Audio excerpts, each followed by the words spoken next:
Good evening to all. It's a great pleasure to welcome you to the last IFP School Voices webinar of the year. Tonight, we also welcome in our team Moïse, who is a student at IFP School, enrolled in the Energy and Products program, and also in apprenticeship at Service de l'énergie opérationnelle. He will be helped by Alessio Dulbeco, a lecturer at the school, in order to convey your questions to our two guests. So please feel free to write your questions in the Q&A module throughout the webinar. But it's now time to start with the introduction from our dean, Pascal Longuemare. So Pascal, I give you the floor. Thank you very much, Sabine.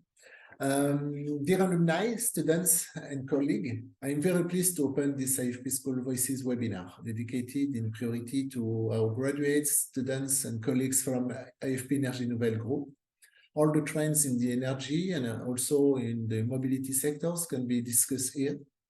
Tonight, we have the pleasure to welcome two IFP School graduates working in the Service de l'énergie opérationnelle, SEO, in view of the position they hold in the Army, and for security reasons, they will not appear on the screen this evening. I take the opportunity to mention that each year, IFP School welcomes several military personnel seconded from the SEO for an 11-month training period in the Energy and Product program and Energy and Markets program. About 46 IFP School graduates are currently working for the SEO position of responsibility. But for now, let me introduce you Colonel Sylvie and Captain Amandine. Colonel Sylvie is head of the Development Office at Technical Expertise Center within the Operational Energy Service. After being a cadet in the French Naval Academy from 2001 to 2004, Colonel Sylvie spent the first part of her career in the French Navy, either on board military vessels or ashore. After graduating from IFP School in 2018 in the Energy and Products program, she joined the Operational Energy Service. She holds position of expertise in the field of petroleum products and of command. Captain Amandine is a writer in the studies and operational energy section in the Development Office, graduate of École Nationale Supérieure de Chimie de Mulhouse in 2021, and IFP School in the Energy and Products program, class of 2022. Captain Amandine completed an apprenticeship in the SEO as civilian. She joined the Corps of Fuel Logistic Officers in 2023. She occupied a position of expertise in the field of petroleum products. The presentation is SEO and its Technical Expertise Center. It will be divided in two parts. The first part will focus on the definition of the area of involvement of the SEO within the Ministry of the Armed Force, its mission and its objectives. And the second part will be about the role of the writer at the CET SEO and its impact on the ecological transition of the armed force. Colonel Sylvie, Captain Amandine, thank you very much for accepting our invitation. Now the floor is yours. So as introduced by IFP School's Dean, I'm Colonel Sylvie, and I'm head of the Development Office of the Operational Energy Services Technical Expertise Center.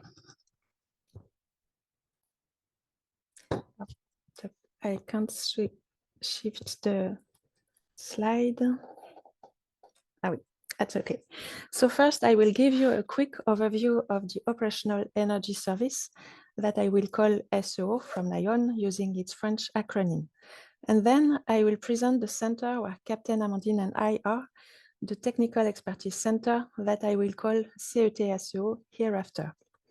In a second step, I will leave the floor to Captain Amandine. She will present her work as a writer in the Development Office, and then she will describe the impacts of the energy transition on the French Armed Forces. So what SEO is? SO is a joint support service dedicated to energy support for the benefit of armed forces.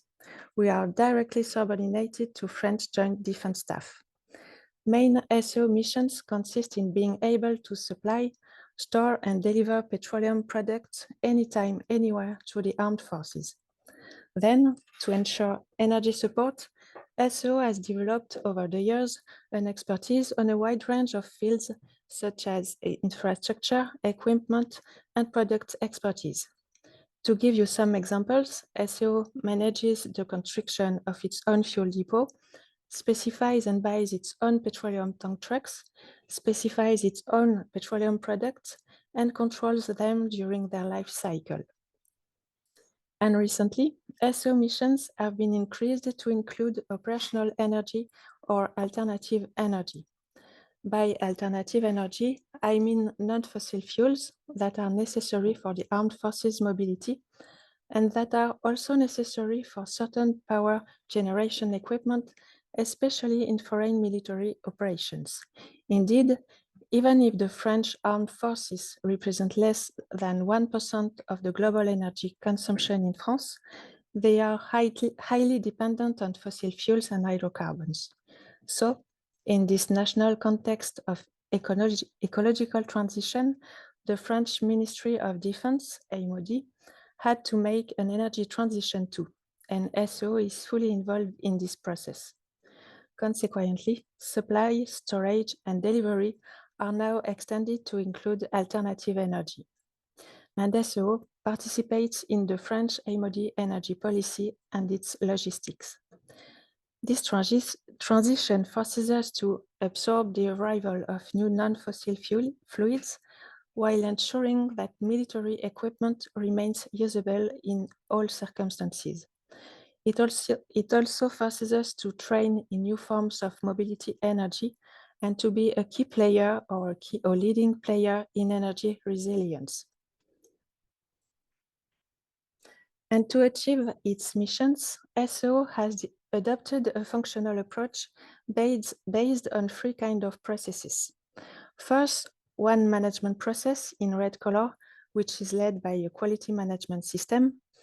We also have 4 production processes in yellow, and our center is the 4th among them.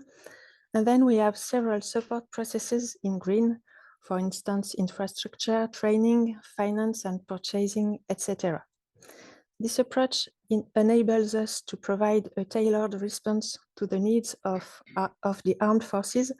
And indeed, the level of satisfaction of French defense forces has confirmed the relevance and effectiveness of this approach. On this slide, you can see the main SO establishments and their links with our functional organizations, thanks to the color, as the establishment and the concerned process have the same color. Indeed, each establishment covers a different functional area.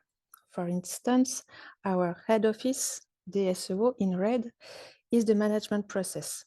CETSO, that I will introduce in more detail later, supports a production process in yellow, and it's the expertise one. The logistics command of the operational energy, CLEO, in yellow, is in charge of petroleum support. Our technical support and administrative center, CSTA, in green, federates all support processes. Then our joint petroleum base, BPIA, in yellow too, is a regimental structure that participates in exercises and takes charge of alerts. It also houses the Petroleum Logistics and Operational Energy Training Center, where all our military people are trained.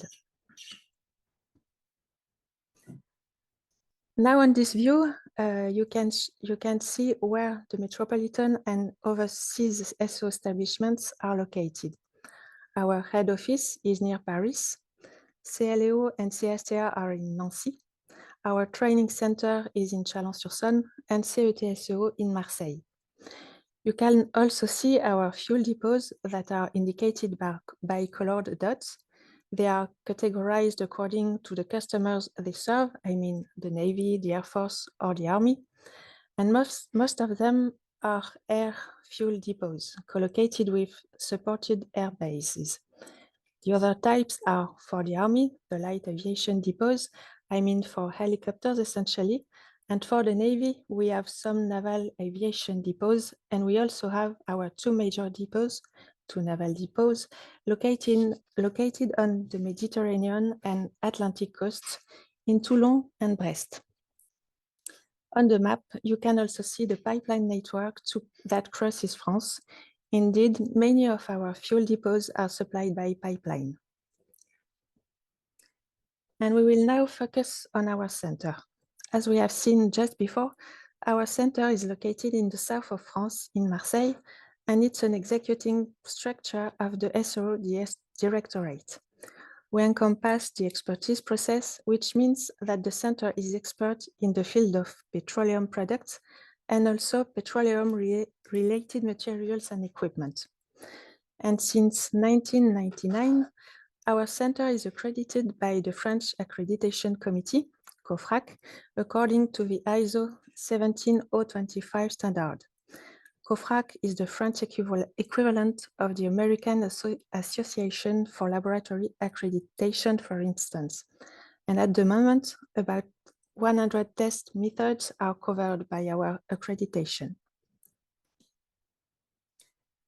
Here is our organization. And of course, we have a commander and a second in command. And then we have three kinds of offices. Some are dedicated to the center's support. For instance, they are in charge of information and communication systems, infrastructure, human resources, and other offices are dedicated to command assistance. This includes the quality management supervision, the metrology, etc. And then we have production and expertise offices, of which my office is one. Captain Amandine will present the development office later on, so I skip it. One office is in charge of the Accord for Dangerous Goods by Roads, better known as ADR standard, and another one is in charge of the technical control of defense pipelines. And we also have two major offices that are in charge of testing on engines, equipment, and materials on the one hand, and that are in charge of testing on petroleum products on the other. By product tests, I mean testing on new products directly from refineries and packaging plants, but also on in-service fluids.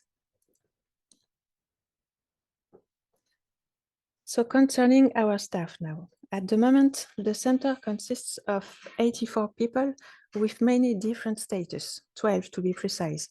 35% are servicemen, officers, non-commissioned officers or enlisted soldiers, and 66% are civilians, whether engineers, technicians, operators, state workers, or administrative staff. These 84 people cover a wide range of skills and are highly qualified. And due to SO transition process, our staff is to grow in the coming months. We will now see our areas of action. And actually, our center achieves a very large scope of expertise. First, it completes full laboratory tests and many other specific tests on a wide range of petroleum products, which are used by either the Army, the Air Force, or the Navy, or by all of them. In that case, we call them common use products. Then the center performs tests on materials in contact with jet fuel, I mean fuel bladers or retention basin used under these bladers. You can see both on them on the first picture. And we also perform tests on internal coatings of tanks, on seals and elastomers used with hydrocarbons, etc. Next, we are equipped with test facilities dedicated to fuel filtration equipment so that we are able to test filter elements and body filters used on fuel filtration chains. And since 2 years, as seen just before, our center is also in charge of two new fields of expertise, which are Accord for Dangerous Goods by Roads, ADR, and Defense Pipelines Technical Control.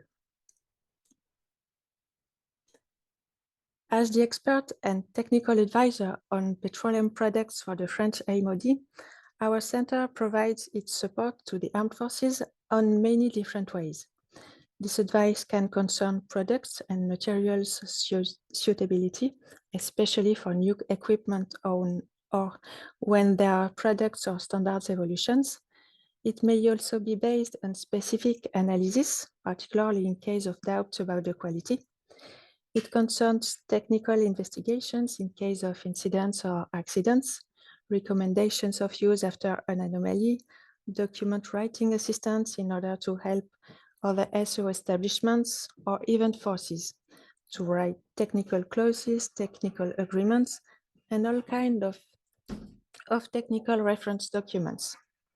And then our technical advice and support can concern vehicles that transport dangerous goods by road and can concern inspection on defense pipelines. So finally, our center encompasses a wide range spectrum of technical activities related to the oil field. We write the specification of the products we deliver. We test them and approve them in order to purchase and deliver them to the defense forces. We control their quality during their life cycle, just after the purchasing, but we also test in-service fluids. We monitor our facilities, especially jet fuel filtration equipment, by testing their efficiency. We conduct studies, but Captain Amandine will give you some examples later on, so I don't say anything else on this subject. We also attend to many national and international standardization committees, whether military or not. And then we train some soldiers to use specific laboratory or field equipment in order to use them abroad and eventually on foreign operational theater. Thanks to all these complementary and interdependent activities, our center is able to give helpful advice, tailor-made technical support, and this is how we process expertise as a whole, as a global matter.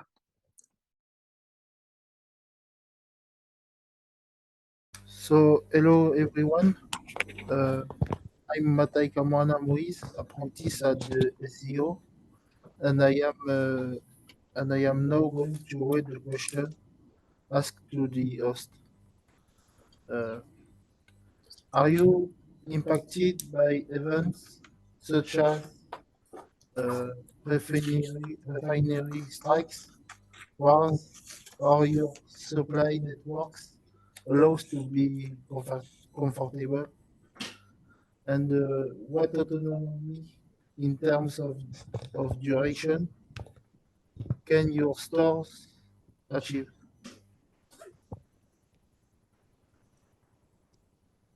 Thank you, Maurice. So yes, we are concerned by the events, international events actually, and I don't know if I am authorized to say everything, but they are accord with NATO countries allied to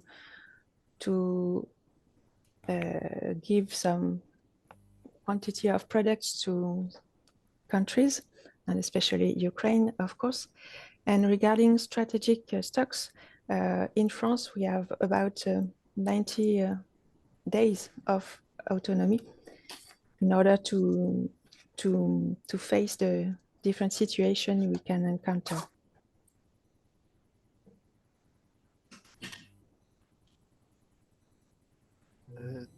Thank you for your answer.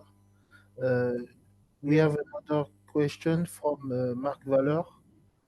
Should the use of biodiesel impact the storage constraints of F-63? For instance, the risk of increased acid number over time.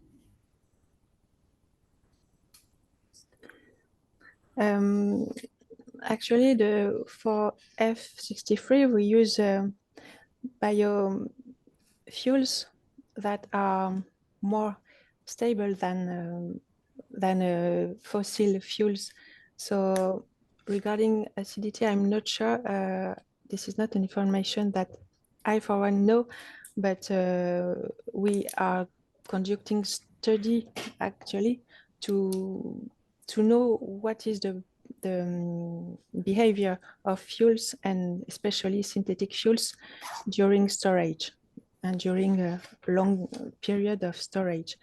So we will be able in a very small time to answer this question with more details. Thank you, Colonel, for the answer. We have another question from Mathieu Picnard. Is the CETSEO dealing with other energies than petroleum, like electricity?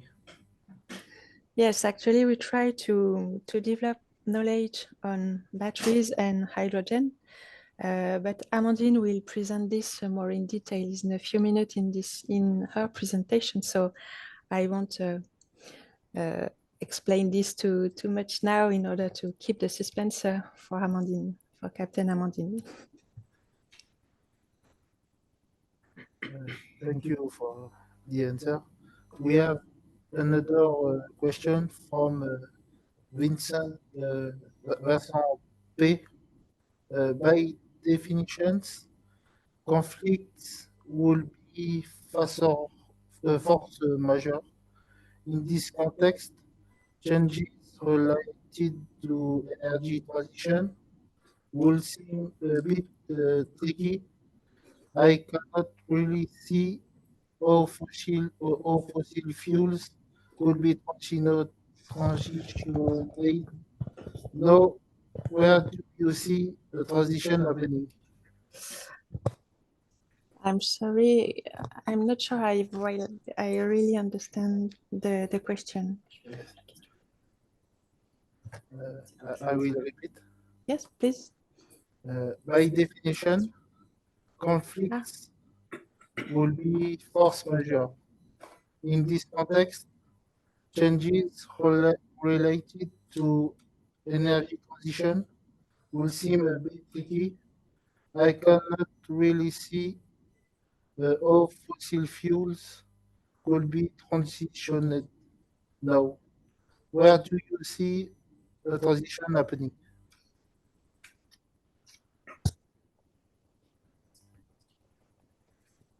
The same than just before. The question will be answered in the next presentation that Captain Amandine will do in a few minutes. Thank you. We have another question from Jean-Paul Richard. Is CEO actually standing for the former ECA, Service des Essences aux Armées? Yes, we have changed our name and we are now SO, but before we were SEA, Service des Essences des Armées. And the name change is linked with our ecological transition I mentioned just before. Thank you, Colonel. We have another question from P. Vincent. P. Vincent. Do you use role-playing games to check your readiness levels against various scenarios?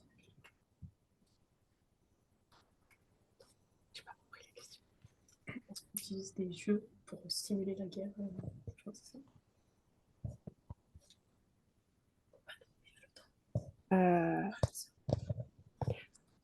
The SO isn't concerned by this kind of simulation,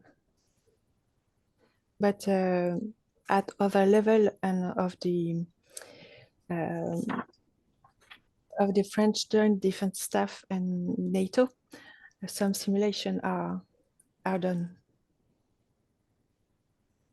But I, for one, don't have more information about this. Thank you, Colonel Sylvie. It was the last question, I think. And thank you, everyone. Thank you. Thank you. So I leave the floor to Captain Amandine. Good evening, everyone. I hope everyone is hearing well. So as Colonel Sylvie said earlier, I'm Captain Amandine, writer in the Studies and Operational Energy section of the Development Office. And I take now the floor to present you first the role of this position at the CETSO. So the Development Office is currently divided in 4 sections, but only 2 employs writers. And in one hand, the product technology section aims to do the short-term work in the office.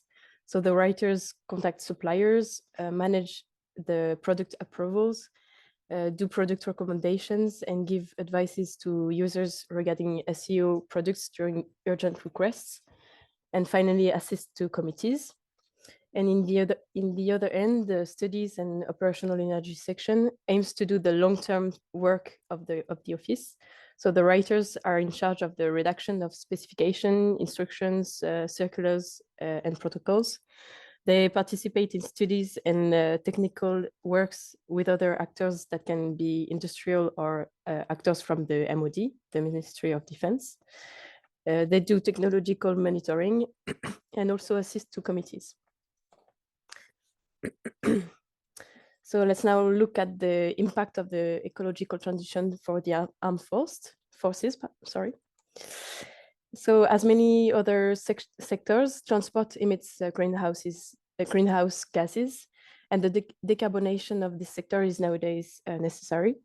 When you look at the defense side, it has an atypical consumption profile. Jet fuel is the majority consumed product, which can yet cause reluctance to use some types of alternative energies. But even though the weight of defense remains insignificant, since it represents 0.4% of national consumptions, the armies must move towards the energy transition as much as possible, and they even find interest in it. So of course, there are many economic and political obligations to move towards the energy transition, like the Tiruert tax, which now applies to the jet fuel, the legislative proposal Fit for 55 for 2030, or even our internal roadmap imposed by the MOD itself. For example, the targeted incorporation ratio of sustainable aviation fuel mixed with conventional jet fuel is 20% in 2035 and 80% in 2050. However, the MOD aims to make this energy transition an operational asset too, and multiply the supply sources thanks to these new energies, allow the armies to be more resilient, which is more and more important when we look at the current political news. As far as the SEO is concerned, since the energy transition will necessarily involve technological progress and technical optimizations, sustainable fuels will play a leading role in the decarbonation of the armies, and more particularly sustainable jet fuels. That is why the SEO's first approach to this energy transition concerns synthetic fuels, and especially SAFs. As I mentioned earlier, it's the sustainable aviation fuels. Those have chemical benefits that have been already proven, and some still have to be proven. The SAF, for example, is a fuel with enhanced thermal oxidation stability, which makes it possible to reduce maintenance by optimizing fuel characteristics for military engines. It is also a fuel authorized and used by our allies, and more especially by the USA, which improves the interoperability necessary abroad. There is a potential reduction of the infrared signature and the actual reduction of soot and condensation trails produced by a better combustion of this fuel. And finally, the specific properties of biojet fuels leaves hope of improving consumption and certain parameters of aircrafts like autonomy. And SAFs are already certified for the military application. SAFs already certified for the military applications are also dropped in which means that they are already compatible with the current aircrafts and infrastructures when they are added at a rate of maximum 50%. So there are many benefits by using those fuels, but this in no way removes the complexity of this formulation to achieve the important incorporation to come. And you have to understand that the military jet fuel is way more complicated than it looks like. In fact, the military jet fuel is a specific product with extreme properties, like a high and constant energy content, a cold resistance, a heat transfer fluid, and a controlled compressibility. However, the jet fuel refining cut was chosen to meet these constraints, and replicating these properties through synthetic processes remains technically, energetically, and economically complex, particularly in comparison with other fuels like land and sea ones. And the decarbonation of air military transports will never be to the detriment of flight safety and operability. Since civil certification in general doesn't directly imply the military use, some adaptations are underway at the SEO to prepare for the community objective of using these new energies in all means of transport. The SEO missions are now extended, and it has to adapt itself to absorb the arrival of these new non-fossil fluids, acquire expertise on new forms of mobility energy, contribute to the mastery of energy supply processes, and to support energy cooperation. This adaptation of the armed forces is linked to the watchword consume less, consume better, consume safe. Thus, to anticipate the horizon 2050 in terms of energetic transition, for the terrestrial environment, it has been thought of having thermal engines, often hybridized, and using liquid hydrocarbon fuels of fossil or synthetic origins. But the fuel availability is uncertain yet. For the aerial environment, the entire French fleet is already qualified for the use of certified SAFs at the rate of maximum 50%. And it has thus been thought to continue using the jet fuel of fossil or synthetic origin, for which the availability should be guaranteed. And for the naval environment, it has been thought of using navigational diesel of fossil or synthetic origin, for which the availability should also be guaranteed. From now on, the use of hydrogen and 100% electric is ruled out for any of these environments, but hydrogen could be used for static equipment on camps, for example, like electric generators. Now I would like to give you a quick descriptions of the studies in progress at the CETSO. So first there is the Genopter 1, which is a study made to ensure the full compatibility of certified sectors with the single fuel policy. So as I've mentioned earlier, the main product consumed by the armies is the jet fuel, because the jet fuel with several additives can also be used in the terrestrial vehicles. And this is a way of working called single fuel policy, which is widely promoted in external operations. Another study is the 100% SAF certification, which is made to identify military specificities that are not covered yet by the work carried out in the civilian sector. This study wants also to identify the areas of cooperation that could be proposed to address all or a part of these specificities. And this study also wants to identify the certification and qualification process for this work.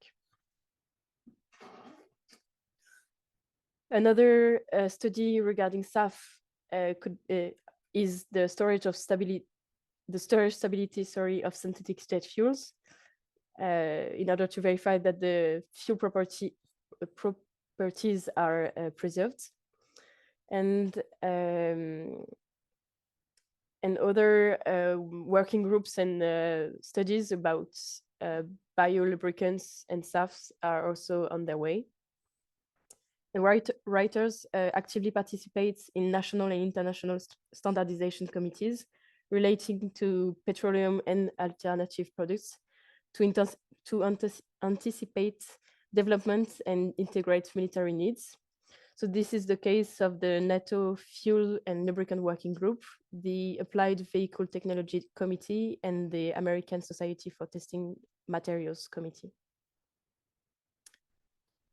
And regarding the other studies made by the CETSO on other fuels and materials that could be used for the energetic transition, there is a study about the storage stability of synthetic F76, which is the navigation diesel for vessels from the French Navy. There are also different studies about hydrogen production and the quality control of it, and batteries. And finally, there is another study about the e-fuels to check the evolution of the range of ingredients and various products that should be considered.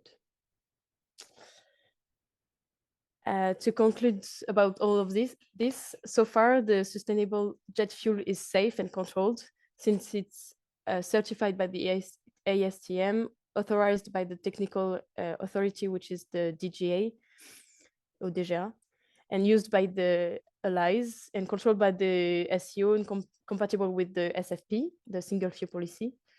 But the armed forces thought of other alternative energies to achieve this energy transition within the Ministry of Defense. And the goal of the CTSO in the future is to maintain the current area of excellence, strengthen its expertise in the field of carbon products, and acquire expertise in new mobility energies such as battery and hydrogen. I am now going to read the question for this second part. Is the French refining industry able to provide all products required by ECO from both quality and quantity viewpoints? Do you want to answer? The French, as much as possible, the SEO tries to buy the products from the French industry. But if it's not possible, then obviously we have to look at countries that are around France to provide those specific products. But mainly the SEO is trying to buy the French products, yes. Thank you, Captain. We have another question from Mark Valer. Are you using secondary methods, for instance, in MR or an NER spectroscopy to check the quality of products on the field during OPEX? Which type of methods? IR spectroscopy. On the field, we don't have those kinds of instruments, but on the lab, yes. In the lab, sorry, yes. In the CTSO.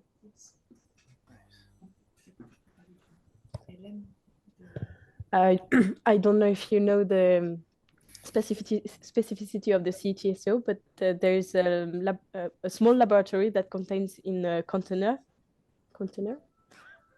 that is deployable abroad.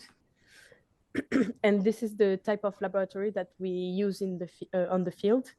So there are two types of different laboratory. One which is very small in this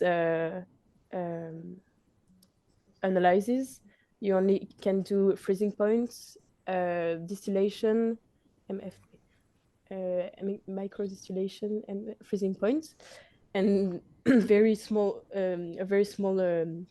type of analysis, and another one that can do approximately 20 different analyses in only one container. But there is not a spectroscopy IR in this one.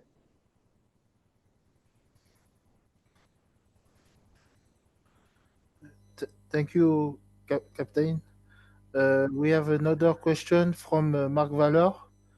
Some years back, an top study was performed, including the review of future use of hydrogen and fuel cells.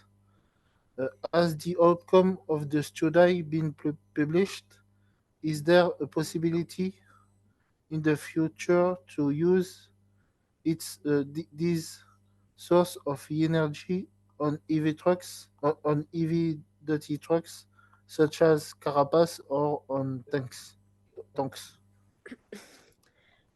now, the CTSO interest is to verify, to control the quality of the hydrogen, to verify that we can produce it, control it, and then use it.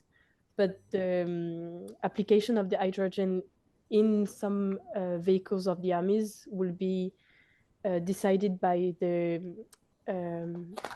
DGA, so the authority that authorize such use. The DGA defines the armed operations, so it's not the SEO.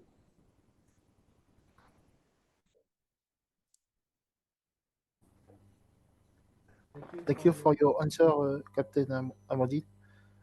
We have another question from Xavier Montagne. For SEO, how do you envisage the use of H2 in combustion engine for pack or both? Thank you. For now, we are studying the hydrogen and doing monitoring, technological monitoring, but we are not.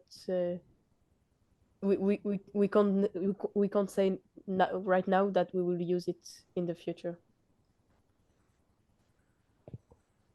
Thank you, Captain. We have another question from Remy Schmidt. Fuels will have many evolutions in the coming years. In the automotive industry, GFC realizes tests on fuels in order to establish procedures which that are proposed to be integrated in the fuel specification via AFNOR or CEN on European level. Cooperation between GFC and you could certainly bring better understanding for some subjects and sledge or reduce the costs for solving some difficulties appearing in new fuel definitions. Do you think that a cooperation could be possible on common questions?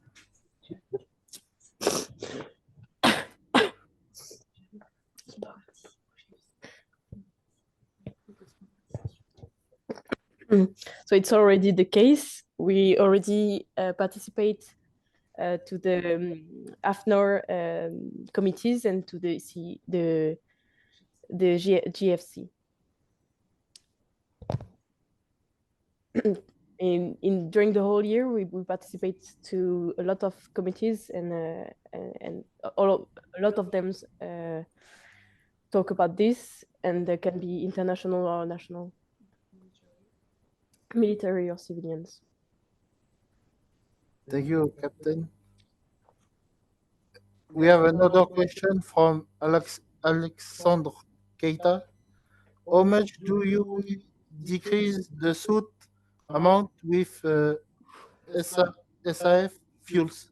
I think you should ask this question to Saffron Guy, someone working at Safran, and probably to Nicolas Gelin that you will maybe be connected with one day. I can't say. I'm not an expert. Sorry. Thank you, Captain. We have another question from P. Vincent. You have not mentioned the potential use of electricity storage, like transportable containers. Do you work on this? Also, same question for failed deployable photovoltaic farms in case of a crisis. I've mentioned when I talked about the future of the armed forces in this slide that we will probably think of the hydrogen to use it for the static equipments on camps. So it could be used for generating electricity. And there is already a camp that tries to generate its own electricity thanks to this mean. But it's still a study, so the future benefits of it will be seen later. So thank you all for your participation, especially thank you Colonel Sylvie and Captain Amandine for this really interesting and rare presentation. Thank you also to Moïse and to Alessio, who conveyed all the questions. So it's time to, yes, it's time to leave. Thank you, Mélie. It's time to leave. On behalf of the school, I would like to wish you all a really happy and healthy period. And we hope we will see you again in January. Thank you so much. Goodbye.